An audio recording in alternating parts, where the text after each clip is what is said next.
When they saw the star, they were overjoyed. On coming to the house, they saw the child with his mother Mary, and they bowed down and worshipped him. Then they opened their treasures and presented him with gifts of gold, frankincense, and myrrh. All right, it's so great to see you all this morning. I want to welcome those of you who are joining us online. Before I jump into the message, let me do just kind of a quick announcement. I think it's old news at our church that earlier this year, our leadership announced that we are moving in a direction that all of our weekend services are going to be identical in how they're put together, the songs that we sing and the way that we sing them.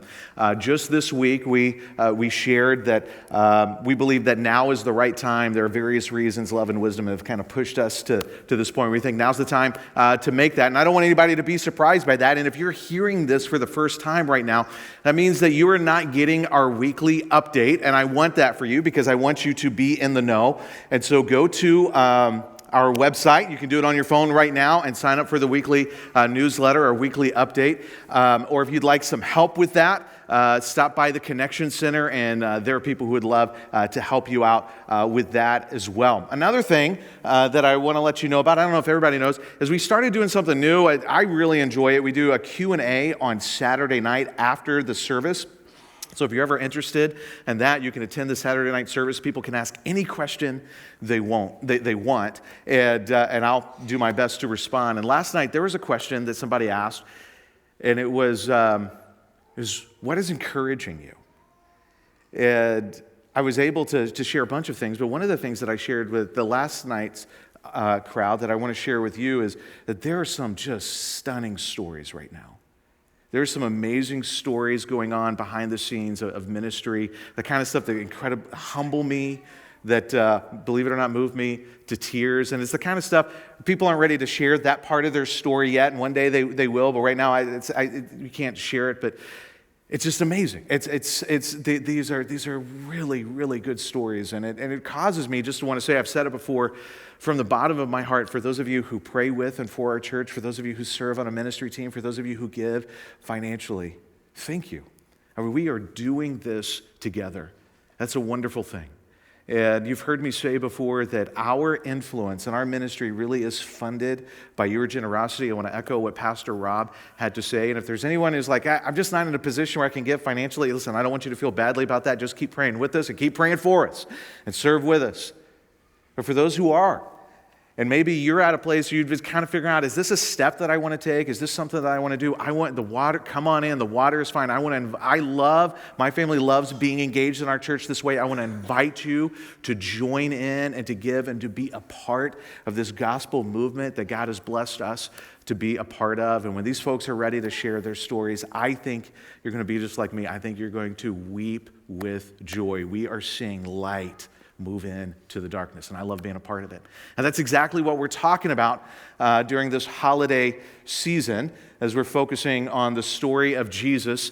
And as we think about the Christmas story, I want to ask you this question to get started today. In the Christmas story, who do you identify with most? Whether you're a reader, whether you're a binge watcher, to get connected with a story, usually it requires that we identify with somebody, with at least one character in the story. So I'm going to put up some old paintings, some images. You tell me who you identify with. Do you identify with anybody here? I'm struggling. I really can't. I mean, maybe if your kids ever make you feel like you live in a barn, maybe you can relate to this. How about this one? It's beautiful, but an angel's never appeared to me. I don't know how to relate to these guys. Shepherds are blue-collar guys. If you're more of a blue-collar person, maybe you relate to them. How about this one? I got nothing. But since I'm asking you, who do you relate to in a Christmas story, I got to go old school. I got to throw up this image. And if you know, you know. Who in here? Any Ralphies in here? Anybody wanted? All right. This is what I'm going to do today. I'm going to ask us to look at the Christmas story, but in a new light. And perhaps identify with someone in the Christmas story that you've never thought that you could identify with before. And when we talk about looking at the Christmas story in a new light, it's not because the story needs to be updated. It's not because anything needs to be changed. It's not that facts or the truth has changed. That's nonsense. But whenever we're approaching something that we're really familiar with, and everything's kind of expected, it can feel routine, and sometimes we need to be shaken up. so we can see what's always been there staring us in the face. And so today, this is our passage, Matthew chapter 2. I want to invite you to grab a Bible, open it up. If you want to use your phone, that's perfectly fine too. I like to do that. The Bible, a lot of you probably know, is broken up into two sections. The first section, the bigger section, is the Old Testament. That's everything before Jesus. Second section is the New Testament. That starts with the arrival of Jesus. Matthew is the first book in the New Testament. It's one of four Gospels. These are biographies of Jesus' life. Matthew is a guy who knew Jesus. He walked with Jesus. He spent time with him for years. And so he's an eyewitness to many of the things that he wrote about. And we're gonna look at what he has to say today. And as you're finding it, as you're scrolling through it, as you're turning to it, I don't want to start any fights among families right now, but you know that phenomenon that happens in your home where we walk by dirty dishes or we walk by a full trash can and we don't do anything about it, and it's like you're lazy. Maybe it's because we're lazy, I don't know, but I don't think it's always that. I think when something is obviously there and we get used to it, it just kind of blends in and it stops being obvious that it's there. And the same thing happens with the Bible and people who are really familiar with it. There's something that's obviously there, but we get so familiar with it and used to it, it stops being obvious that it's there. Picking up in verse 1 of chapter 2, it says this: after Jesus was born in Bethlehem in Judea during the time of King Herod, where we're picking up in the story, the account that Matthew is giving us, Jesus is not a little baby in the manger. He's probably 1 to 2 years old. And so Jesus was born in Bethlehem in Judea during the time of King Herod. Magi from the east came to Jerusalem and asked, "Where is the one who has been born King of the Jews? We saw his star when it rose, and we've come to worship him." And when Herod heard this, he was disturbed, and all of Jerusalem with him. Now the question is, so Herod's disturbed, and we're going to dig into why that was the case, but why would all of Jerusalem be bothered because King Herod is bothered? If Governor Walz has a bad day, I don't lose any sleep over that. I don't want our president to have a bad day, but if he does, it doesn't affect me. But if there's anybody in here, and you've ever lived with someone, or you've ever had to work closely with someone who could lose it at any minute without any warning, you have a leg up. You kind of understand. Herod was a guy, on one hand, really easy to admire and respect. He was a talented leader, a really talented leader. He was a builder. The temple in Jerusalem that Jesus went to, that Jesus walked in, Herod is the guy who built it. Not only did he build that, he built entire cities. He built port cities with lighthouses. The guy was amazingly accomplished. He built things like aqueducts. He built fortresses. He built palaces. I'm telling you, the guy was a talented leader. His problem was not ability.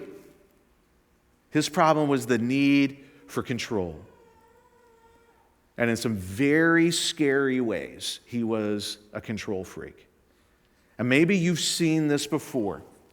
Sometimes it's just people, oftentimes people with high capacity people, there's a vulnerability to becoming addicted to, needing, and wanting to have control.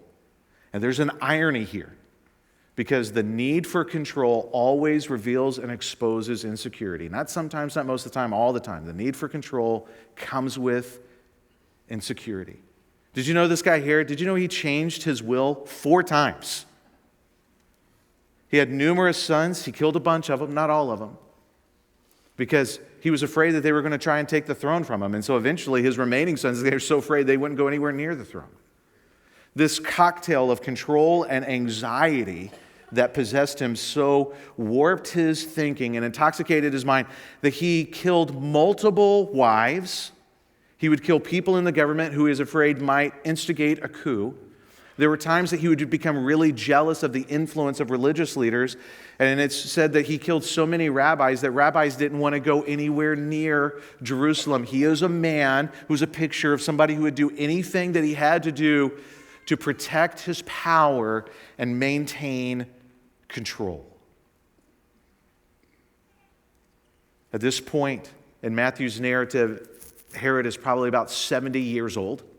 He has a painful kidney disease based on some ancient documents that talk about his symptoms. Modern doctors, some of them believe he had something called Fournier's gangrene. And he is probably realizing that time is slipping away, that time is short, so he's trying to galvanize and coalesce all of his power, and that's when he gets the most disturbing news possible, that 5 miles south of the city, there is a rival king who's just learning to walk. And now maybe we can begin to see why Jerusalem would be disturbed. We have expressions like, if mama ain't happy, ain't nobody happy. If they would have had a motto, it would have been, if Herod is freaking out, we're all freaking out, because when his insecurity and his need for control flared up, people died.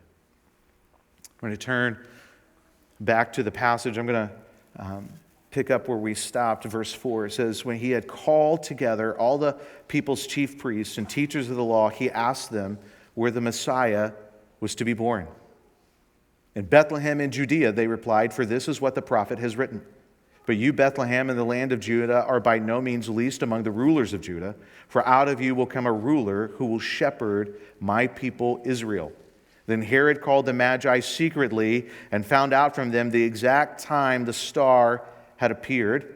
He sent them to Bethlehem and said, go and search carefully for the child. As soon as you find him, report back to me so that I may go and worship him. Now, for those of you who are familiar with the story, help out the people who aren't. Did he want to worship Jesus? What did he want to do? He wanted to kill him. He wanted to kill him. And what we're about to see is that the real deal, the historic, true story of Christmas is going to turn violent. Because Christmas brings about a collision of rival forces that want to be in control. And sometimes the struggle to want to be in control, it can get ugly, can't it? This is a chance for you guys to be honest with me. Is there anybody in here who say, there's a time I wasn't getting my way and I wanted my way and I tried to get in control, and as I was doing that, something ugly came out of me? Can anybody relate to that? Not just me, some of us, a few of us. There are 3 honest people came to church today. Y'all need Jesus. Well, let me do an easier question. Have you ever seen it in somebody else? Oh, yeah. Oh, we see it in other people. It's dark, isn't it? It's ugly. We see the darkness in us. Last week, if you were here last week, this is what we said. Christmas is an escape. It's an invasion. And the dominant metaphor that's used to describe the arrival of Jesus is that light has come into the darkness. It is invading, it is intruding the darkness. The light is coming and it is pushing out all the causes of distress and despair. And when Jesus brings light, he brings hope and joy and peace and healing to all that is broken.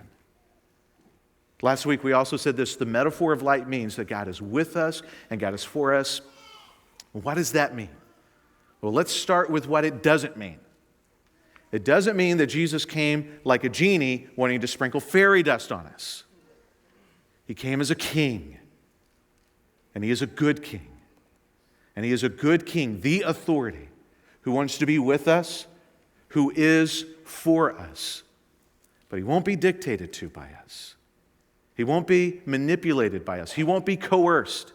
He's not going to be coerced by our moral performance, by our religious performance and lifestyle. He's never going to be coerced into getting with our agenda. I want you to hear me. He is so eager to bring joy. His eagerness to bring joy to your life and to my life is beyond our ability to truly comprehend. But it's only available to those who would submit to him as the king. And I don't know how much of this Herod understood, but he understood enough that this rival king threatened his control, and so he wanted to kill him. And he was filled with anxiety as he could feel the control slipping away. Jesus' arrival will rival our need for control. And what we're talking about today, this isn't a history lesson. This is a personal lesson. And my hope is that we would let the true story of Christmas scan us almost like a spiritual MRI. All right, so this is, I'm going to ask some vulnerable questions here. Is there anyone in here who would say, Rick, truth be told, I'm a bit of a control freak? Anybody? All right, there we go. The honesty is warming up. Now, there might be some of us, Rick, who would say, Rick, I'm not a control freak. I'm more of a control enthusiast. Anybody? I'm a connoisseur of the controlling of things. All right, I don't want to make anybody mad today. I don't want to offend anybody, but I'm going to risk it with what I say next. Because what we're going to do is for those of you who said risk, that's me, it's going to be a little hard. To the extent that you and I need control, there's a little bit of Herod in us. To the degree that you need to be in control, to the degree that you don't know how to be okay if you don't get your way, to the degree that you need to be in control and I need to be in control, to the degree that we don't know how to be okay if we don't get our way, we are Herod. And we're probably not killing people, but we're doing other things that are expression of darkness. We can be pushy, we can be bullies, we can raise our voice, or we could go with the silent treatment, we could be aggressive, or we could be passive aggressive. There are all kinds of things. We could just kind of try to overwhelm people. Do you guys know what I'm talking about? Do I need to go through all this? You guys know. You guys know. We know. And to the extent that that is in us, to that extent, we're Herod. And I don't want to make any assumptions about anybody in here this morning. I do want to tell you the truth about me. Now, there's something inside of me that wants to be in control and wants to get my way. There's something inside of me, I want to wear the crown. Does this look stupid? Do I look dumb? You can laugh at me. You can laugh at me. That's fine. Let me ask you. What do you think you look like when you grab at control? What do you think you look like when you try to wear the crown? Truth is, it's pretty silly. But it's worse than that. When you and I try to be in control, we try to impose our way, we try to wear the crown. It's ugly. My hope today, and this is my agenda today, is to let all the Herods in the room know, and I am one. My goal today is to let all the Herods in the room and watching online know that there is a better way. That it's possible to just rest in the joy that Jesus gives. Today is about pivoting from the darkness and the need to grab at control and turning to the light of receiving joy. And believe it or not, our need for control and our grasping at control is a huge enemy to our joy. And as our need for control goes down, our capacity for joy goes up. This week I was reminded of how urgent this is. It's not just urgent, it's everywhere. David Wallace Wells is a journalist. He wrote an opinion piece in the New York Times. It's based on quite a bit of research that he's done. I want to share with you part of it. This week he wrote this: according to something called the General Social Survey, the share of Americans describing themselves as very happy fell about 40% between 2018 and 21 and has only halfway recovered since. The share of Americans who describe themselves as not too happy roughly doubled in the early pandemic and has barely declined since. This is serious. The number of people who are saying they're happy has gone down. The number of people saying they're not happy has gone up. It's not really getting better. What does he attribute this to? He says the pandemic shattered a lot of illusions of control. The pandemic caused a sudden increase in pessimism that hasn't gone away. I've spent time talking with quite a few pastors around this state, pastors around our country. And you know what they're saying? They're saying, that's exactly what we see. This is what's going on.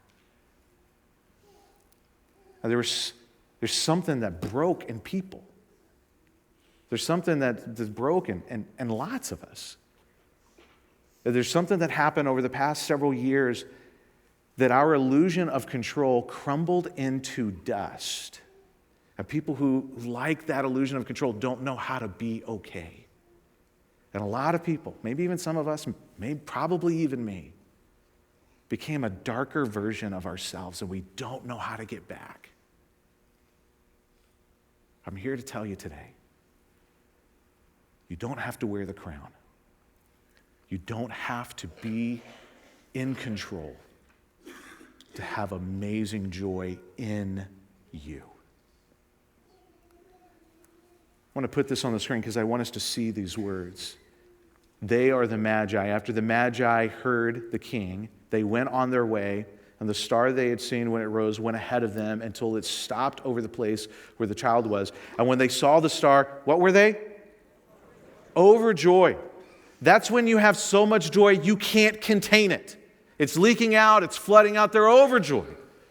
And on coming to the house, they saw the child with his mother Mary, and they bowed down and worshiped him. And then they opened their treasures and presented him with gifts of gold, frankincense, and myrrh. Now, we've been looking at Herod for a quick minute. I want us to look at the Magi, and I want to look at what the response is when you meet the true king and you trust him. They worshiped him, and they were filled with joy. And that sparks a question for me, and I want to share this question with you. What's the difference between those who resist and those who worship at Christmas? Herod was a resistor. What's the difference between those who resist and those who worship at Christmas? And here's how I want us to think about resistors. Resistors preserve, protect, and control. That's what they're about. Preserve, protect, and control. And some of us might look at that and go, that doesn't seem too bad. Is that really that bad? I think it can be. I want to suggest today, this might sound crazy, but I want to suggest that there are a lot of people who are resisting Jesus and they think they're worshiping him. There are a lot of people who might even be singing in church services, and it's an expression of resisting, not an expression of worship. And if you think that's crazy, let me show you a picture. This is something I stumbled across online, and when I found it, there were all kinds of Christians saying, this is the gospel, you could preach all kinds of sermons on this is great. Not so fast. You got this little girl holding a tiny teddy bear, and Jesus says, just trust me, and behind his back, he's got a bigger teddy bear. What is she doing? Preserving, protecting, and controlling. Now, this presents Jesus as if you trust him, if you follow him, he's going to give you a bigger, better version of whatever it is you want. And can I suggest today that the light did not come into the darkness so that we could get a bigger teddy bear? And if we are approaching Jesus and we're trying to be faithful, we're trying to be obedient, and we're trying to live the life because we are hoping, because we're trying to get Jesus to give us something, even something good that we want, this is what I want to say to you today. We're trying to wear the crown and we're treating Jesus like he's a servant in our kingdom. And there's a term for this approach. It's called the prosperity gospel. And there are multiple versions of the prosperity gospel that have snuck into the church and snuck into church people's ways of thinking. Let me show you a few. You probably know this one, the health and wealth prosperity gospel. If I'm faithful enough, if I'm obedient enough, if I do the right things, God is going to give me the health that I want and the wealth that I want. And there are hucksters on TV who are getting rich off of this, but you're savvy and you probably see through that. That's not the only version. There's the marriage and family prosperity gospel.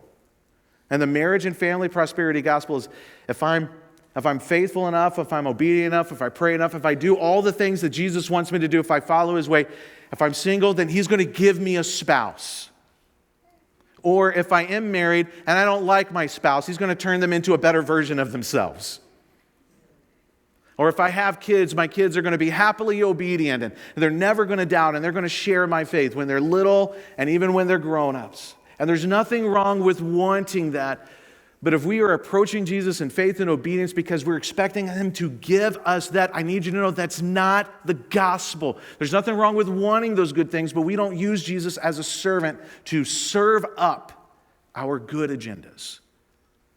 There's the purity and sexual prosperity gospel. Now, there are a lot of people around my age demographic, they were broken by this one.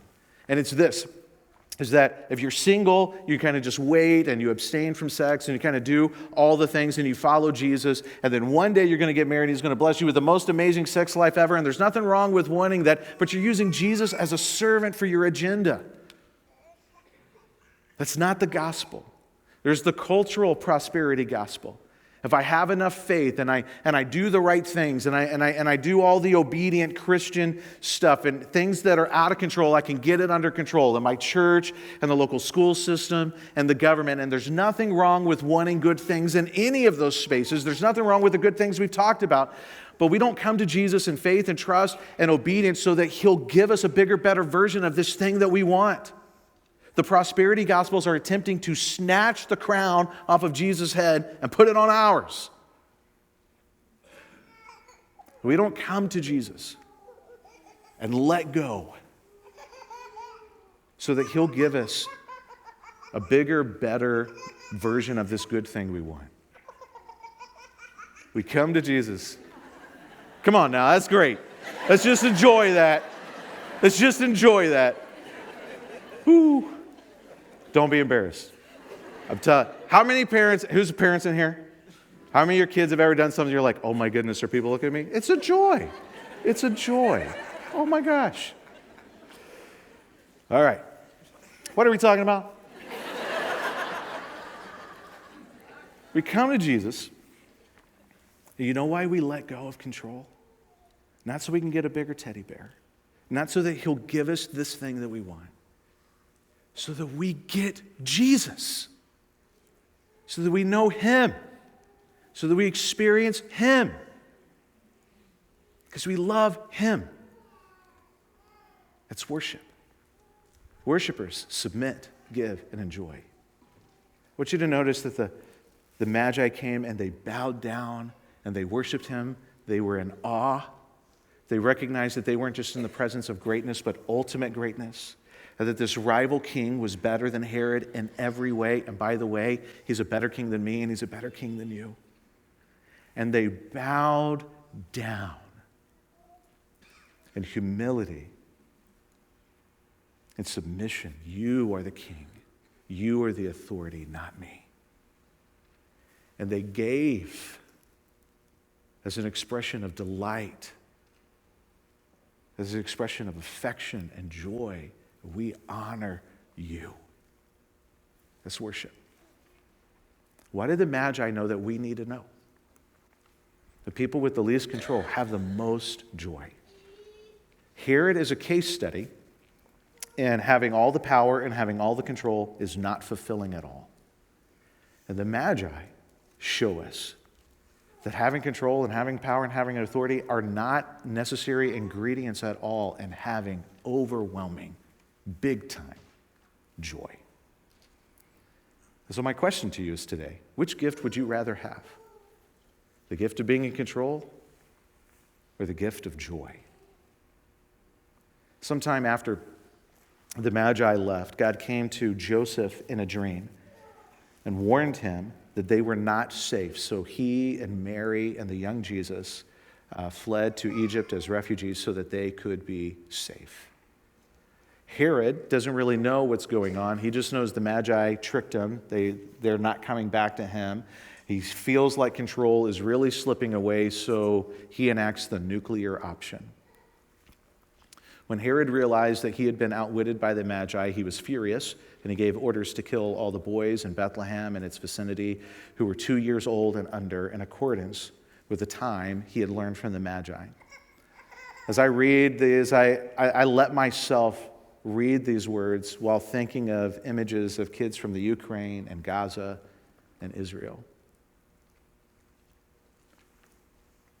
Because struggles for control, they come with casualties, don't they?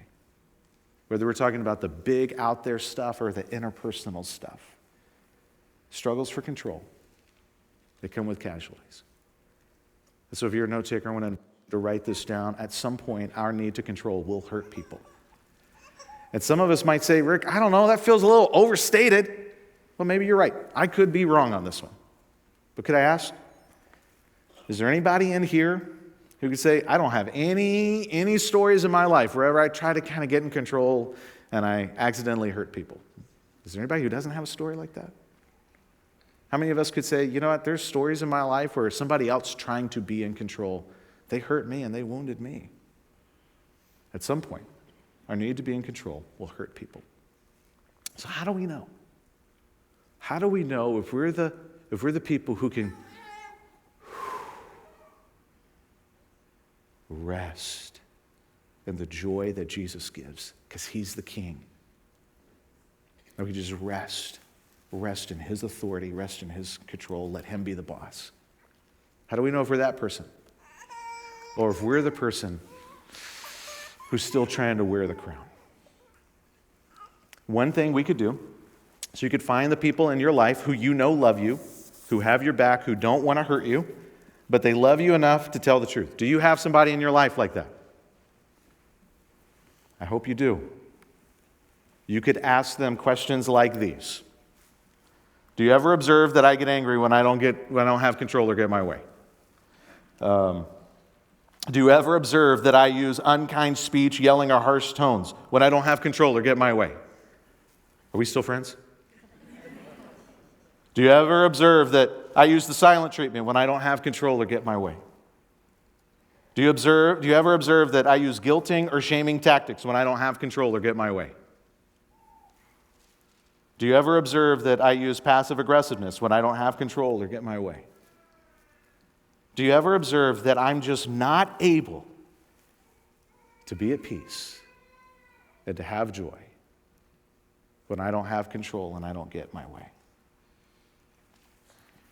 I want my response to be more like the Magi than like Herod. The problem is, Herod comes naturally to me. And I don't want to be a resistor. I want to be a worshiper. And I don't want to just worship when things are great, and I don't want to treat Christmas and the holiday season like it's a temporary escape from the darkness that's in me and the darkness that I'm in. I want the light that Jesus brings to invade my darkness. As I read those questions to you, it is just glaringly obvious to me that I need the leadership of Jesus over me and over my leadership. He is so much better at wearing the crown than me. And I want to be the kind of person who remembers this. Because he is in control, we don't need to be. Because he's in control, we don't need to be. So this is how we can take this and really weave it into our life. I'm going to give you something that can count as a spiritual practice. This is how we can weave it into our everyday life. Remember that I said that the need for control and the desire to grasp at control is always connected to insecurity. So I want you to do 3 things, 3 easy steps. Number 1, when you're feeling the need for control, I want you to sit down and I want you to write down, what are you insecure about? What are you afraid of? What are you concerned is going to go wrong? What are you concerned about if you don't get your way, if you don't get to be in control, what are you concerned is going to happen? It might take a little bit of time. That's okay. Give yourself the time you need. That's step 1. Step 2, I want you to say it out loud in prayer. Just tell Jesus, this is why I think you need to put me in charge. Jesus, this is what I'm concerned about. Jesus, this is what I'm afraid of. There's a guy who knew Jesus personally. He walked with him for years, the Apostle Peter. If there's anybody who knew insecurity and anxiety, it was Peter.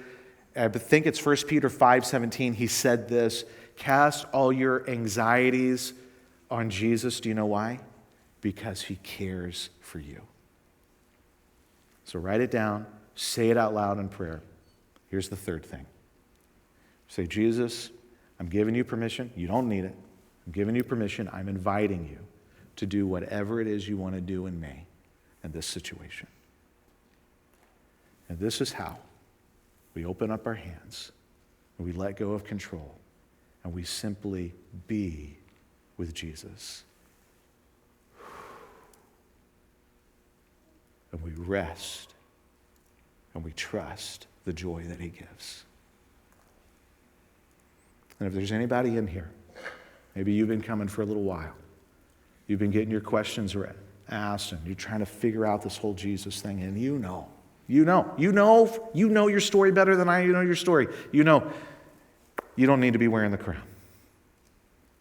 You know you are not the best leader of your life. That you're beginning to see that Jesus is the light, and those who trust in him will not walk in darkness, but will walk in the light of life. Today is a day that you can say, Jesus, I'm ready to let go and trust you and give you my life. Romans 10:9, it says, if you believe in your heart and confess with your mouth that Jesus Christ is Lord and that God raised him from the dead, you would be saved. If you are ready to say, Jesus, I know I'm messed up. I know I'm a sinner. I believe you died on the cross and that you rose from the dead. I want to give my life to you. I want you to be the king and leader of my life. You could pray that right now where you are. And so this is what I want to do. I want to pray for all of us. For those of us who've been following him a long time and we just need to let go of control. For those of us who today is the day that we're ready to follow him. Can I pray for you? Heavenly Father, we thank you for your goodness, your kindness, your mercy, that you are bringing light to our darkness. You are good. And God, for those in the room who just need to let go and need to confess Jesus as Lord and trust him with their lives, God, I pray that you would give them what they need, that they would turn and trust Jesus right now. And God, for those of us who know him, but we keep wanting to grab the crown back, God, would you give us the ability to just breathe and rest and relax and the joy that he is in control, that he is the king and we are not. And it's in his name we pray. Amen.